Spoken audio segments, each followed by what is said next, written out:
आज हम जिस कहानी की बात करने जा रहे हैं वो एक ऐसी मुस्कान के बारे में है जिसे देखकर लोग डर से कांप उठते हैं। एक ऐसी मुस्कान जो जान ले लेती है। तो कहानी की शुरुआत होती है एक छोटे लड़के विनेश से, जो हर रात एक ही भयानक सपने से तंग आ चुका था। एक ऐसा सपना जो असल में सपना था ही नहीं। वो बेचारा अपनी माँ को बार बार चीख कर बताता, माँ वो फिर आ गई है, वो कमरे में खड़ी है, मुझे घूर रही है। लेकिन कोई उसकी बात मानता ही नहीं था।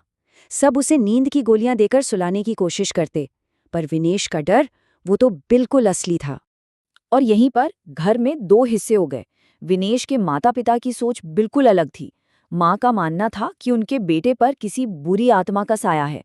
वहीं पिता को लगता था कि ये सब दिमागी बीमारी का खेल है, एक वहम है।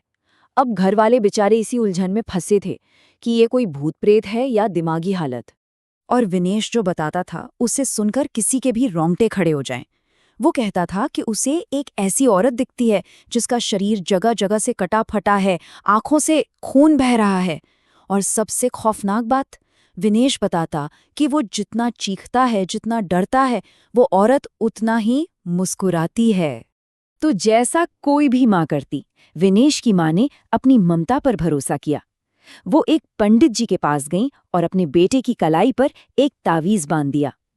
उन्हें पूरी उम्मीद थी, पूरा यकीन था कि ये धागा उस बुरे साये को उनके बेटे से दूर रखेगा। लेकिन अफसोस ऐसा कुछ नहीं हुआ। बल्कि एक रात कुछ ऐसा हुआ जिसकी किसी ने कभी कल्पना भी नहीं की थी।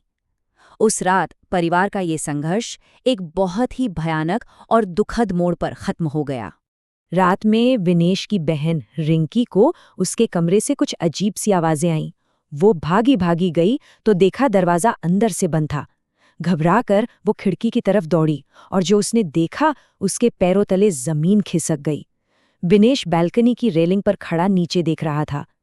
इससे पहले कि रिंकी कुछ कहती, विनेश मुड़ा, उसने एक अजीब खौफनाक सी मुस्कान दी और नीचे कूद गया। रिंकी की एक चीख ने माँ बाप को जगा तो दिया, लेकिन तब तक बहुत देर हो चुकी थी। इस हादसे ने पूरे परिवार को तोड़कर रख दिया। दुख तो था ही, साथ में एक सवाल भी था जो उन्हें अंदर ही अंदर खाए जा रहा था कि आखिर हुआ क्या था। क्या ये वाकई कोई दिमागी बीमारी थी या कुछ और, कुछ बहुत ज्यादा भयानक। उस रात के सदमे ने रिंकी की जिंदगी को हमेशा के लिए बदल कर रख दिया। पूरे 10 साल बीत गए और इन 10 सालों में रिंकी ने अपने भाई की मौत के दुख को अपना मकसद बना लिया। वो एक बहुत कामयाब साइकियाट्रिस्ट बन गई, खास तौर पर क्रिटिकल पेशेंट्स की देखभाल में माहिर। उसका एक ही मिशन था, लोगों को उस मानसिक बीमारी से बचाना जिसके बारे में उसका मानना था कि उसी ने उसके भाई की जान ली थी। वो किसी और परिवार को वो दर्द नहीं झेलने देना चाहती थी जो उसने झेला था। लेकिन रिंकी का ये यकीन, उसका ये संकल्प अब एक बहुत बड़ी परीक्षा से गुजरने वाला था, क्योंकि उसकी जिंदगी में एक ऐसा मरीज आने वाला था जिसका केस डरावनी हद तक उसके भाई जैसा ही था। एक नया मरीज आया, नाम था अनुज। हालत बहुत गंभीर थी, बहुत ज्यादा हिंसक। वो बस एक ही बात चिल्ला रहा था कि तुम सब एक एक करके मारे जाओगे। और फिर उसने जो कहा उसे सुनकर रिंकी के होश उड़ गए। अनुज बोला, वो आज रात मुझे ले जाएगी, बुला लो अपने सारे डॉक्टर्स, दे दो जितनी दवा देनी है, उस पर कोई असर नहीं होगा। ये सुनकर रिंकी को अपने भाई की बातें याद आ गईं। वही अनदेखा डर।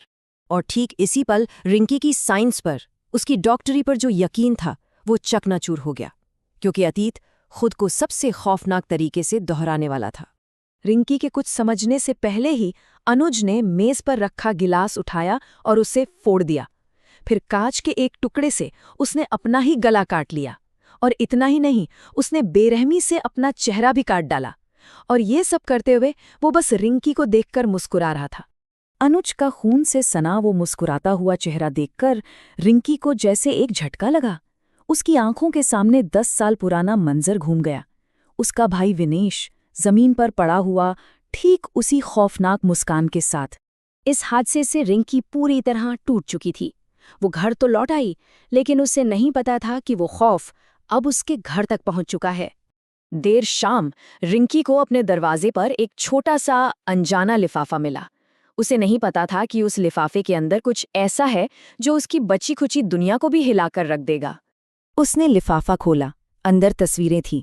पहली तस्वीर उसके मरीज अनुज की, दूसरी तस्वीर उसके भाई विनेश की, और तीसरी तस्वीर देखकर उसकी चीख निकल गई। वो तस्वीर खुद रिंकी की थी। और तीनों तस्वीरों में एक बात एक जैसी थी। तीनों के चेहरे बेरहमी से कटे हुए थे और तीनों मुस्कुरा रहे थे।